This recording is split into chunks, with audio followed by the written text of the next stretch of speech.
The Secret Service advance team was conducting their security sweep when they noticed something unusual about the hotel's head of security. Agent Rodriguez realized she was looking at James Sullivan, the legendary Secret Service agent who had personally protected 3 presidents and saved a foreign prime minister's life, now working quietly at a civilian hotel, but still carrying the skills that made him one of the most elite protection specialists in government service.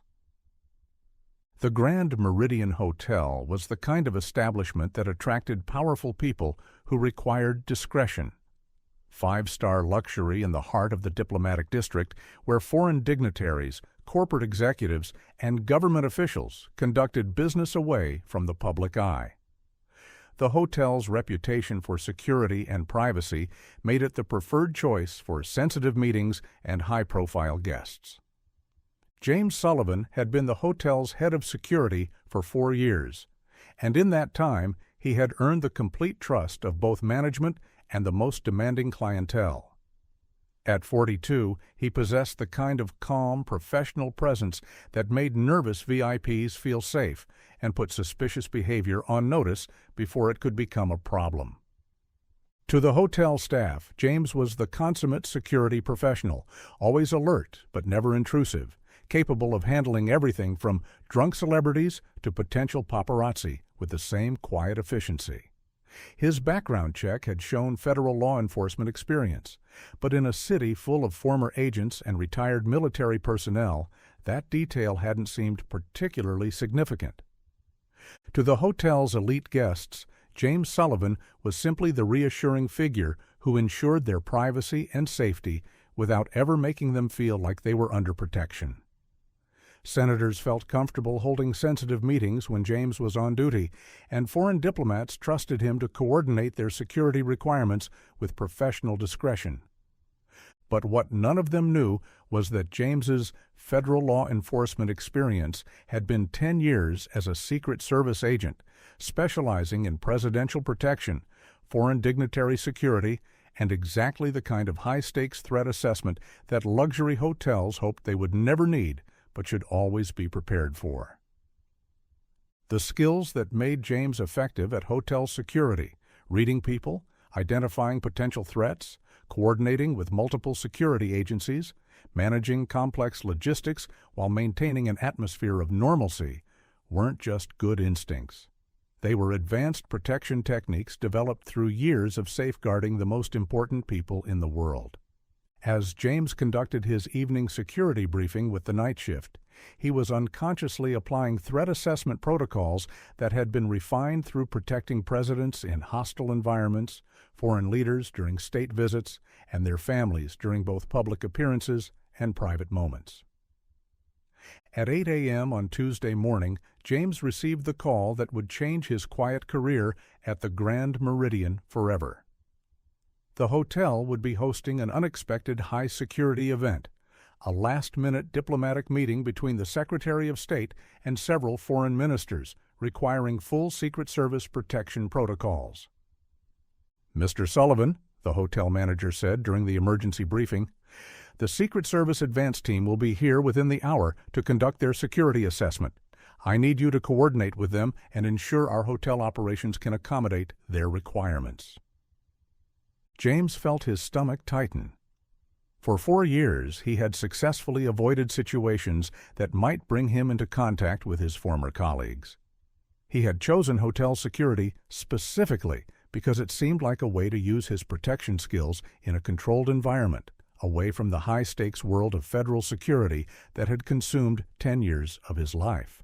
But as he prepared for the advance team's arrival, James realized that his expertise would be impossible to hide. Secret Service agents would recognize advanced protection techniques the moment they saw them, and his knowledge of their protocols would immediately reveal that he wasn't just a hotel security guard with general law enforcement background. When the advance team arrived, led by Agent Maria Rodriguez, James met them in the hotel's main lobby with the professional demeanor that had served him well in civilian security. But the moment Agent Rodriguez saw how James moved, how he positioned himself, and how he assessed the hotel's security features, her expression changed. "Sir," she said, studying James with the kind of recognition that comes from years of working with elite protection specialists. "What's your background?" James had been dreading this question for 4 years. "Federal law enforcement," he said carefully. 10 years. Agent Rodriguez's eyes narrowed as she took in James's bearing, his automatic assessment of sightlines and protective positions, and his immediate understanding of their security requirements. "What agency?" James looked at her with the same steady composure that had served him through countless protection details. "Secret Service, Presidential Protection Division."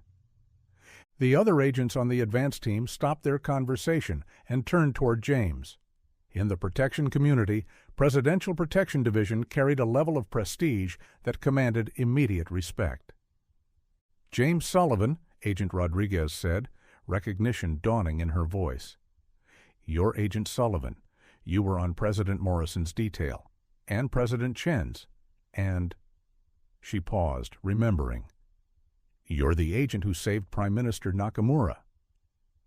The Tokyo incident had been classified at the highest levels, but within the Secret Service, the story of Agent James Sullivan's split-second decision that saved a foreign leader's life had become legendary.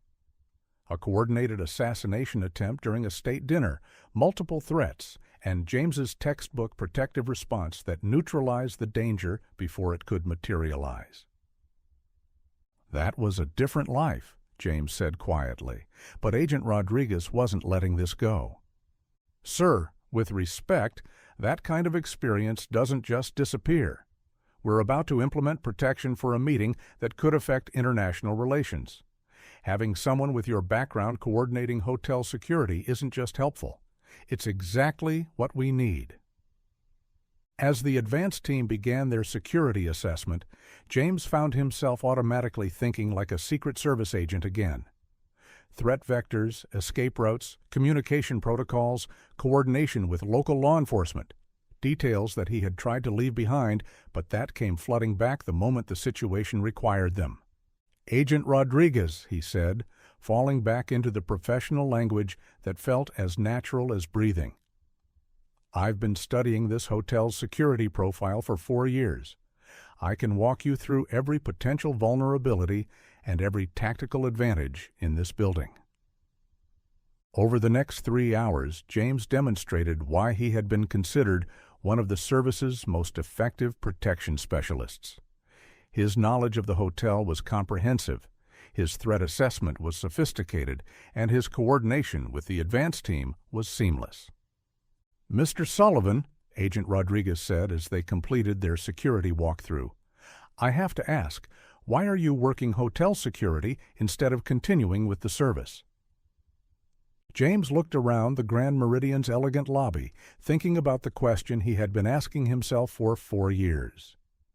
Because after 10 years of protecting people whose every public appearance could trigger an international incident, I wanted to protect people who were just trying to conduct business in a safe environment. "But sir," Agent Rodriguez pressed, "your skills are exactly what federal protection needs. The service could use someone with your experience training new agents, developing protocols, managing complex protection details." James nodded. "I know. But I also know that this hotel and its guests benefit from having someone with that background ensuring their security.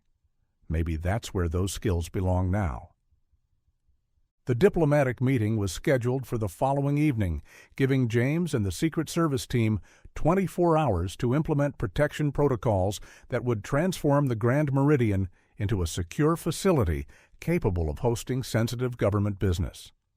As James worked with the advance team, his 10 years of Secret Service experience became impossible to hide. He was anticipating their needs, suggesting improvements to their plans, and coordinating hotel operations with the kind of expertise that only came from years of managing presidential-level security. "Sir," Agent Rodriguez said during their final planning session, "I have to tell you, this is the smoothest advance coordination I've ever experienced with a civilian facility. Usually, we spend hours explaining our requirements and working around security limitations. You're implementing our protocols like you wrote them yourself." "Because I did help write some of them," James admitted. "Presidential hotel security was one of my specializations." The next evening, as foreign ministers arrived at the Grand Meridian under full Secret Service protection, James coordinated hotel security with the precision that had made him legendary within the protection community. Every staff member knew their role, every potential threat had been assessed, and every contingency had been planned for. But what impressed Agent Rodriguez most wasn't James's technical expertise. It was how he managed to maintain the hotel's atmosphere of luxury and discretion while implementing security measures that would have been appropriate for protecting the president himself. "Mr. Sullivan," she said as the diplomatic meeting concluded successfully, "I've worked advance for some of the most complex protection details in service history. What you accomplished tonight, coordinating civilian operations with federal security while maintaining operational security and guest satisfaction. That's masterclass level protection management." James smiled as he watched the foreign ministers depart safely, their meeting having proceeded without incident in an environment that felt like elegant hospitality rather than fortress-level security. "That's what good protection should feel like," he said. "When it's done right, the people being protected shouldn't feel like they're being protected." 1 week after the diplomatic meeting, James received a call that he had been expecting but dreading. Agent Rodriguez was on the line with an offer from the Secret Service's senior leadership. "Mr. Sullivan," she said, "your performance during the diplomatic protection detail has been reviewed at the highest levels. The director would like to offer you a position as senior training specialist for the Presidential Protection Division, developing hotel security protocols and training agents in complex civilian facility protection." It was exactly the kind of position that would allow James to use his unique combination of Secret Service experience and civilian security expertise. Better pay, federal benefits, and the opportunity to improve protection capabilities across the entire service. But as James considered the offer, he thought about what had drawn him to the Grand Meridian in the first place. After 10 years of protecting people whose security failures could trigger international crises, he had wanted to serve in a way that felt more connected to normal business and everyday human interactions. "Agent Rodriguez," he said, "I appreciate the offer, but I'd like to make a counter-proposal." "Sir?" "Let me stay at the Grand Meridian as head of security, but also develop consulting protocols that help civilian facilities coordinate with federal protection requirements. I can create training programs that teach hotel security teams how to support Secret Service operations without compromising either security or hospitality." Agent Rodriguez was quiet for a moment. "You want to be a bridge between civilian security and federal protection?" "I want to use my experience to make both sides more effective," James clarified. "Hotels like the Grand Meridian host sensitive meetings every week. If their security teams understand protection protocols, and if federal agents understand hospitality operations, everyone becomes more capable of ensuring safety while maintaining the discretion that makes these meetings possible." 6 months later, James Sullivan was still working at the Grand Meridian Hotel.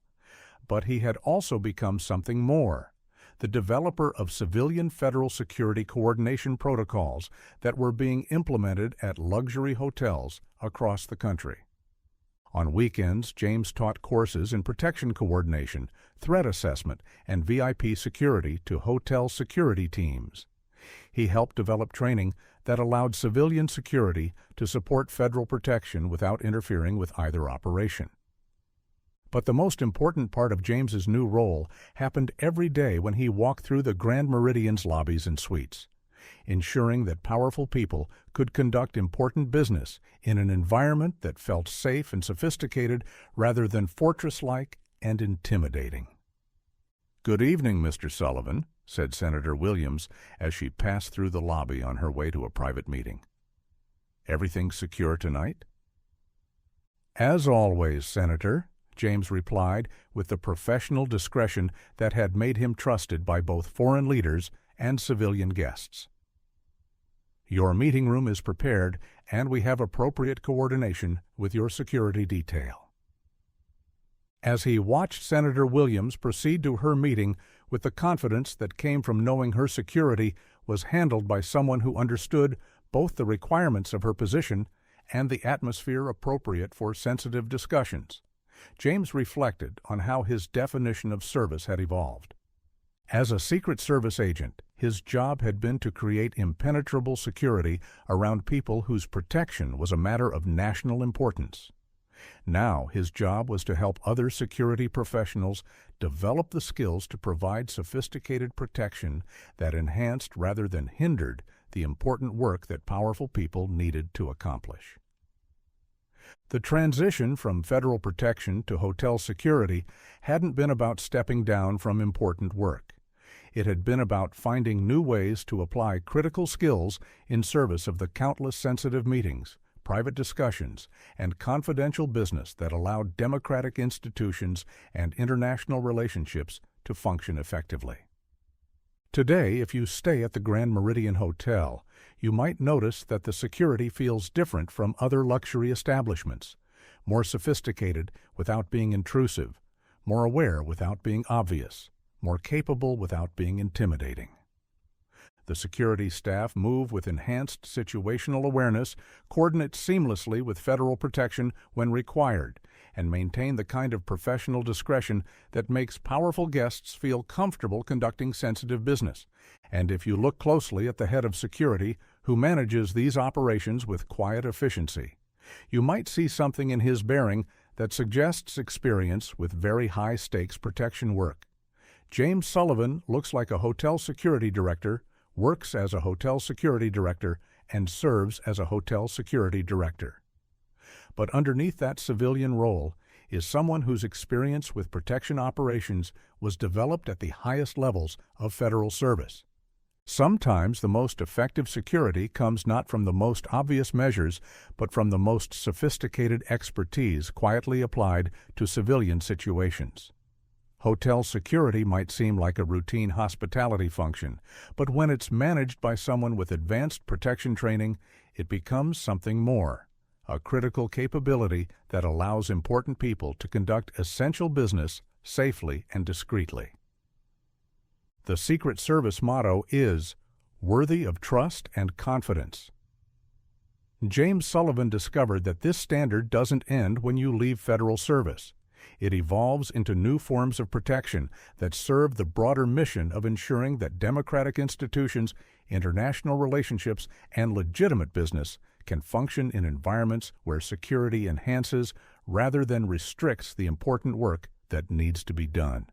Protection isn't just about stopping threats. It's about creating spaces where important things can happen safely. James Sullivan learned that this mission could be fulfilled just as meaningfully in a luxury hotel as it had been in the White House, proving that the skills developed in service to the highest levels of government can find profound application in protecting the everyday interactions that make civil society possible. What do you think? Have you ever stayed at a hotel where the security seemed exceptionally professional and discreet? Someone whose presence made you feel safer while maintaining an atmosphere of hospitality rather than surveillance? Let us know in the comments below, and remember to subscribe to the Veteran Chronicles for more stories of dedicated professionals who continue serving their communities with skills developed in service to our nation's most important institutions.